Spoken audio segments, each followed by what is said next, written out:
4% जनसंख्या विश्व के 80% संसाधनों का उपयोग करती है। और ये जो सारा हो रहा है तथाकथित विकास प्रगति, ये सब तक नहीं पहुंची है। और जैसे जैसे विकास हो रहा है वैसे विकसित और अविकसित इनमें जो खाई उत्पन्न होती है वो बढ़ रही है। मनुष्य जाति का विकास तो हो रहा है, लेकिन मनुष्य जाति का अस्तित्व रहेगा कि नहीं, ये भी प्रश्न सामने है। अब सामने दुविधा है, सृष्टि का रक्षण करना है, विकास बंद करो। दवाइयां निकली है तो बीमारियां भी नई नई निकली है, और कुछ बीमारियों के कारण दवाइयां ही है, ऐसा भी है।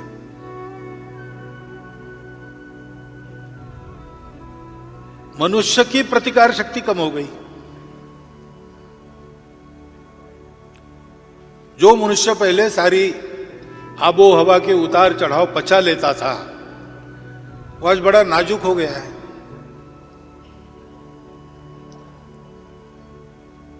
और ये जो सारा हो रहा है तथाकथित विकास प्रगति, ये सब तक नहीं पहुंची है।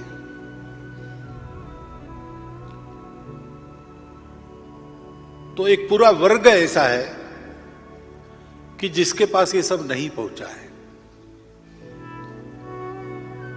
विकास हो रहा है, लेकिन जिनका हो रहा है वो थोड़े लोग हैं। उनके विकास के लिए जो संसाधन है वो बहुत ज्यादा लोग जो विकास से वंचित है उनसे प्राप्त हो रहे हैं। 4% जनसंख्या विश्व के 80% संसाधनों का उपयोग करती है, और 96% जनसंख्या वंचित रहती है। असंतुलित विकास हो रहा है।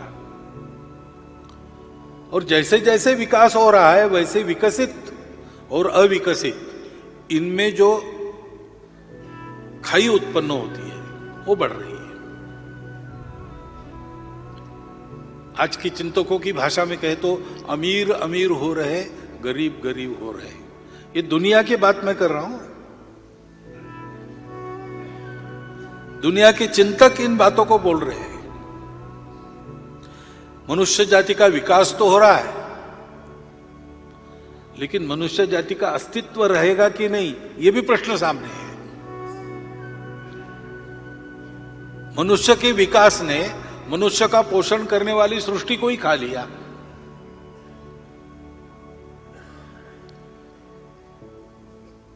अब सामने दुविधा है, सृष्टि का रक्षण करना है, विकास बंद करो। विकास को आगे बढ़ाना है, सृष्टि नष्ट होगी। दोनों एक साथ हो, इसका रास्ता क्या है? कुछ नहीं।